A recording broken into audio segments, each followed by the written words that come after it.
Welcome to TV Tennessee Valley Church. This week we are at Huntsville's Milton Frank Stadium. I've officiated lots of great high school football games here, but I'm here to tell you my most embarrassing story as a football official. It was 20 years ago. In those days, I was officiating a lot of games for little guys in Midlothian, Virginia, the area of Richmond where we lived. But I kept running into people I knew, people with little boys on the teams, and I thought, one day I may have some unwanted conflict. So I changed and started officiating in a completely different area of Richmond where no one would know me. It was much safer. I was officiating a football game for little guys in that other area of town one Saturday morning. And there was a dad in my ear from the get-go. And as is often the case with recreational league games, this guy was mere feet from the field. Near the end of the first quarter, I lost my poise. I walked over to the rope that separated the fans from the field, and I told my animated critic I'd had enough. I should not have done that. I should have ignored him or perhaps asked the game administrator to do something about him. I had no business over there exchanging words with him. But the fact that I was ticked off seemed only to encourage him. His rants continued until right before halftime. I overheard him say, "We'll take care of this at halftime." I wheeled around. "Is that a threat?" I demanded. A couple of the parents came over, assuring me that he intended me no harm.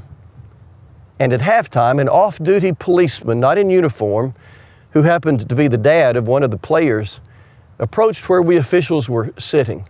He told us he would calm the mouthy dad, but he suggested I needed to control myself too. He was right. I had acted unprofessionally and I felt badly about it. My only consolation was that I was in the part of town where no one knew me. The next day, Sunday, at church, Randy, our church media director, said, "I heard you had a football game Saturday morning." Uh-oh, I thought. "I heard you had an incident with a fan," Randy told me. My friend was there. Randy continued, "My friend wondered if officials were supposed to lose their cool." Busted. Not only had I acted unprofessionally, I'd been seen doing it. People are watching, even when we don't know they're watching. They're observing our behavior at the drugstore and in the customer service line and in the office or on the floor of the factory and at the ball games.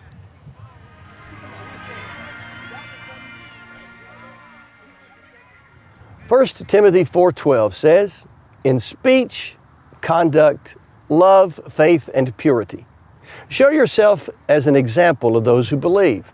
Now, the verse can be translated "of those who believe" or "to those who believe." Either way, the ultimate challenge is the same. Followers of Jesus are to be examples. And whether we like it or not, people are watching. First on that list in 1 Timothy 4:12 is that we are to be examples in our speech.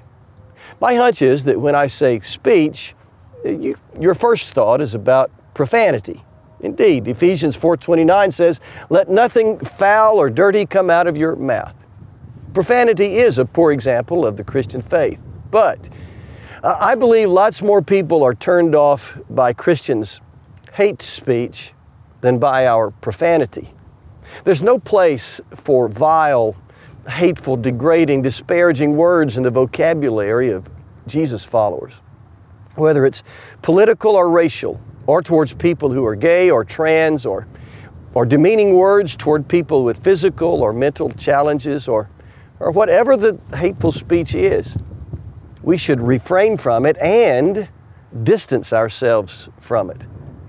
A lot of folks have been wounded plenty by attacks on them. They don't need for Christ followers to pile on.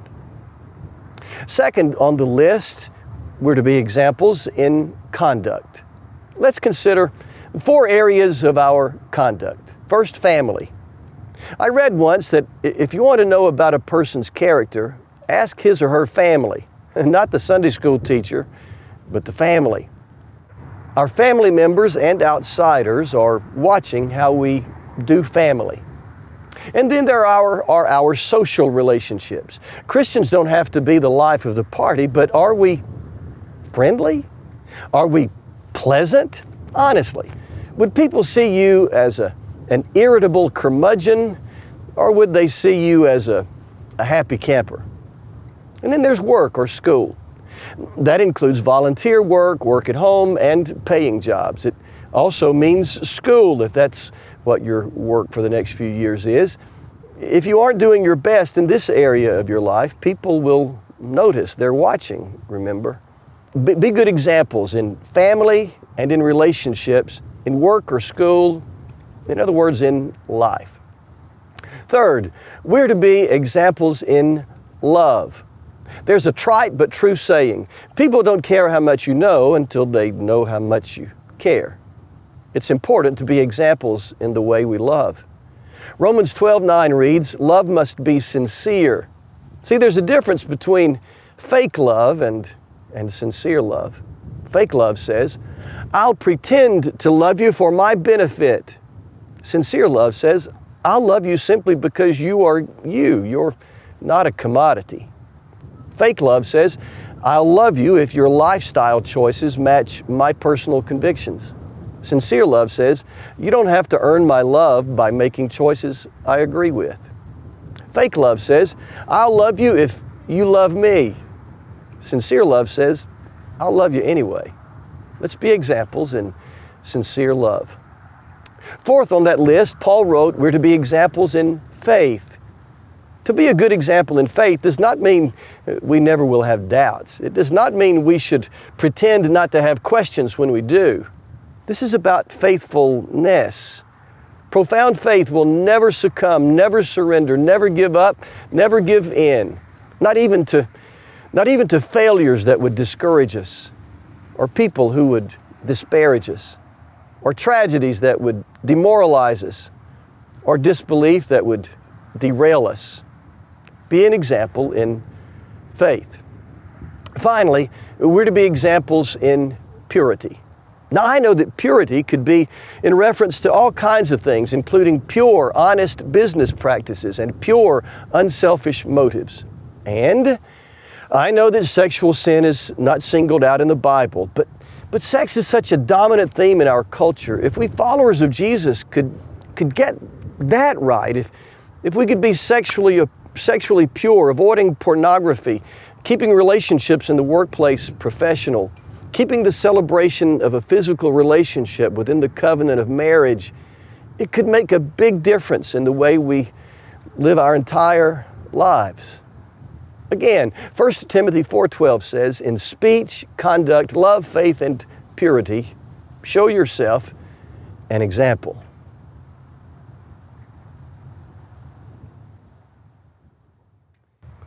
People looking for truth don't care that Christians aren't perfect. They know we're flawed. Our everyday imperfections don't surprise them or drive them away from faith in God. But there are things that do drive them away, like hate speech, like shallow faith, like moral and ethical hypocrisy. We know the dangers of bad examples. In a few minutes, though, we're going to talk about the opportunity of good examples. "'Tis so sweet to trust in Jesus, just to take Him at His word, just to rest upon His promise, just to know thus saith the Lord. Jesus, Jesus, how I trust Him, how I've proved Him o'er and o'er. Jesus, Jesus, precious Jesus, oh, for grace to trust Him more.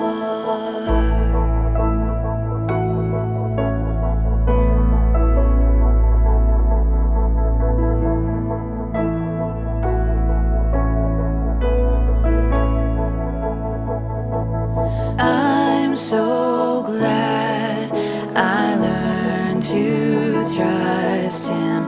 Precious Jesus, Savior, friend, and I know that he is with me, will be with me to the end. Jesus, Jesus, how I trust him, how I've proved him o'er and o'er. Jesus, Jesus, precious Jesus, oh, for grace to trust him more. Oh, how I trust him. Oh, how I trust him. Precious Jesus.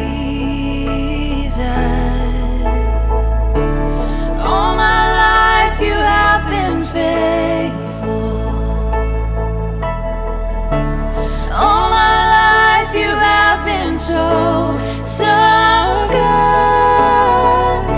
With every breath that I am able, I will sing of the goodness of God. And all my life you have been faithful. And all my life you have been so, so good. With every breath that I am able, I will sing of the goodness of God. I will sing of the goodness of God. I will sing of the goodness of God.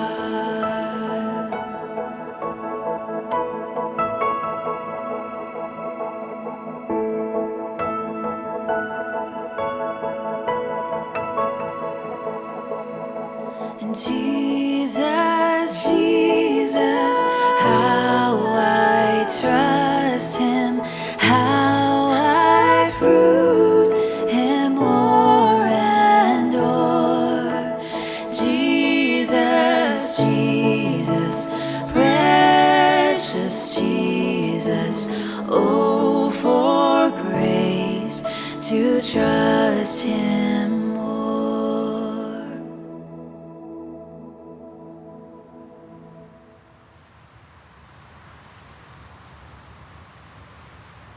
So excited to have Kareem Gibran with us. Kareem is the pastor and director of Graffiti Church in New York, in the Lower East Side. We're just so excited to have you with us. Graffiti is a partner of First Baptist, one that we've enjoyed serving alongside, supporting in different ways, and excited to hear more about your ministry and the ways that Graffiti is serving throughout the city. Tell us a little bit about the dynamic, gospel-centered, holistic ministry approach of Graffiti and the ways that mission has taken shape across the city. Yeah, thanks for asking. Thanks for having me, and thanks to First Baptist. You guys have been great partners already. It's our first time to Huntsville. We're loving. It's a great city. We're from New York City our whole lives, my wife and I. Teresa's here. But our church has always had this focus of meeting the need first. As we try to share the gospel, like say in a holistic way. If someone's hungry, give them food. If someone's lonely, they need a listening ear. Their kid needs after school program. They want to get a GED. Whatever the need is, we believe in meeting that need first. And I often refer to it as like we learned in kindergarten, show and tell. You got to show God's love as you tell God's love. And so we've been doing that since the 70s. We started in a little storefront church, and the neighborhood was kind of an abandoned neighborhood. Graffiti was everywhere. So we thought, you paint the wall, get rid of the graffiti, now you're a church. We painted the storefront. The next day, the graffiti was back. So we thought, if you can't beat them, you join them. called ourselves Graffiti Church and started putting messages of hope. And we hope that will always be our focus. We believe that will be the case, that when there are needs in our community, we meet those needs. We do it kind of what's felt needs for them. So people come, I'm homeless and I need some food. Well, we have a Wednesday night meal, a sit-down meal.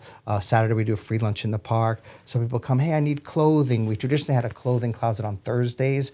We recently moved it to the meal time so we could reach people with many of their needs at the same time. It seems to be working better, especially since COVID. That's been a little transition. But we do after-school programs for kids, and it's really about meeting needs and sharing Christ. So that's kind of, I appreciate you use that word holistic. That's kind of our goal, is meet the needs and share the gospel with people. And what's been fun is seeing the transformation. You give a little bit, and somehow people get excited about, these people care about me, get excited about God cares about me, and I can get excited about how can I help other people. So they come for food, end up serving the food, end up being the Bible's teachers and the deacons and the leaders of the church. So we're honored. We started several ministry centers. We're on the Lower East Side, Graffiti, but we started one in the South Bronx, in Brownsville, Brooklyn, in Coney Island, Brooklyn, and one in Long Island. My wife leads, which is an arts-focused ministry. So we believe it's a good model, and it's kind of growing. Just find a place of need, meet those needs, share the gospel, and then things grow from that. Excellent. Yeah. I know in worship you mentioned several stories, several testimonies. Yeah. People who started participating in one of your ministries, but have come to know Jesus, joined your church, and even entered into leadership positions. Yep. Why don't you share one of those stories? Yeah. I in this neighborhood, Vaughn Braun, is it? So I just got excited to see that name. Vaughn was a gentleman who was experiencing homelessness, who came to Graffiti because he was hungry. We gave him a sandwich at our program called Free Lunch in the Park. We do every Saturday, just give out sandwiches to anyone in need, anyone hungry. Oftentimes, those friends are experiencing homelessness. That was true for Vaughn.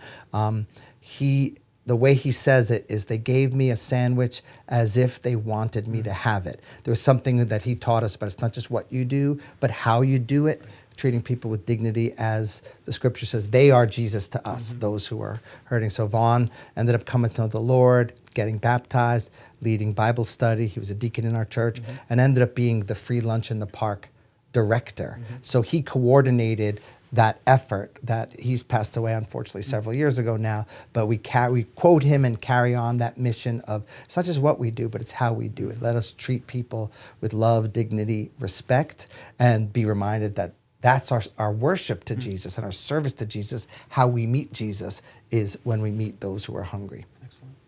I know you've only shared part of the story of Graffiti. If those watching today want to learn more, how can they find out more about Graffiti? graffitichurch.org. That's our website, and that's a great place to start, just to get a big, but also my cell phone is on there, all of our emails are on there, so probably the website is a good way, or maybe reach out to you, because you're helping coordinate this partnership with us, which we're so grateful for. Just to brag on you a little bit, financial partnership, prayer, support, and you guys have come and are planning on coming again to serve with us. So we're really grateful for that. So any of those ways would be a great way to connect. Absolutely. Yeah. Well, thank you. Great. Thank you, Kareem, for taking the time. Thanks, Tim. Appreciate it. I know this won't be the last time we'll hear from you. Thank you so much. Appreciate you. Thanks.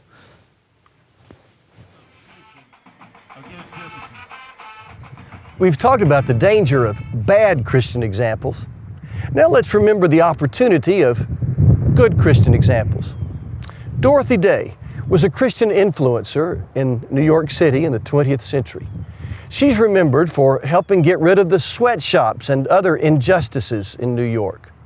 As a young adult, she lived a rather wild, hippie-like life until she experienced a dramatic spiritual transformation, becoming a devout Roman Catholic Christian. In her autobiography, she describes a transformative event when she was a child. Dorothy went to her friend Catherine's house to invite Catherine out to play. Inside the house, she found Catherine's mom, Mrs. Barrett, down on her knees, saying her prayers. Dorothy Day called seeing her friend's mother on her knees in prayer my first impulse toward Catholicism. A little girl saw the example of an adult woman she admired down on her knees praying, and it sparked what eventually became a complete transformation in that little girl. You see, there's not only the danger of bad examples, There are the wonderful opportunities and potentially eternal benefits of good examples. If folks were to see good examples of speech, conduct, love, faith, and purity in us, who knows what good might happen? Another penalty on the play.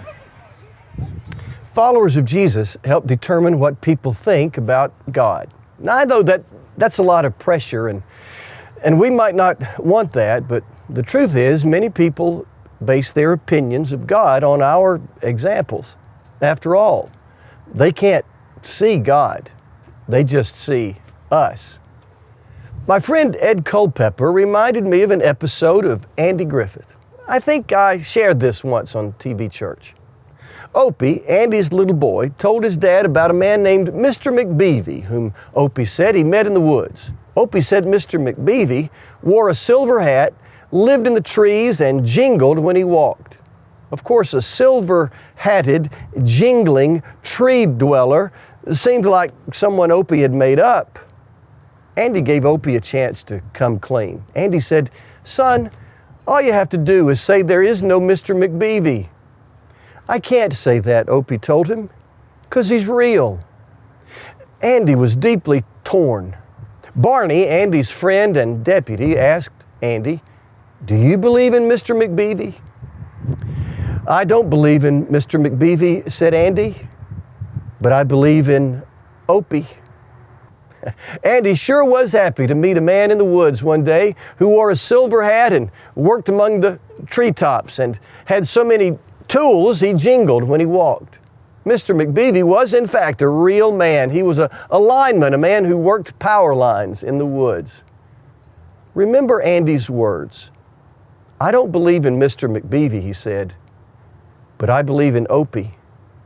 There might be people struggling to believe in God who might believe in you if you're a good example. We, the ones people see, help to determine whether or not people believe in God whom they do not see. So let's be examples. People are watching, you know. And let me close with this. If you're not quite sure about God, please don't judge God by people like me. The Lord of the universe is perfect. His followers are not. Pray that God will reveal Himself to you. Read His revelation to us, the Bible.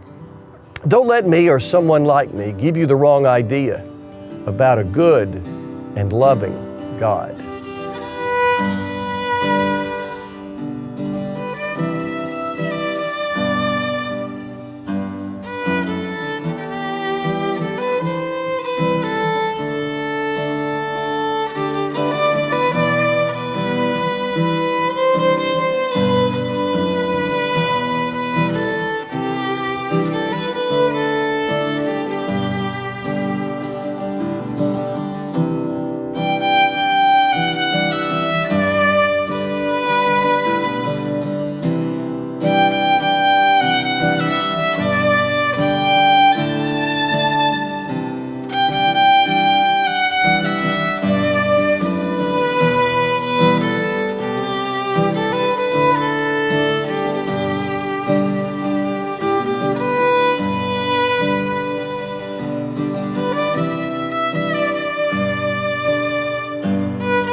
Hi, I'm Travis Collins, pastor of Huntsville's First Baptist Church.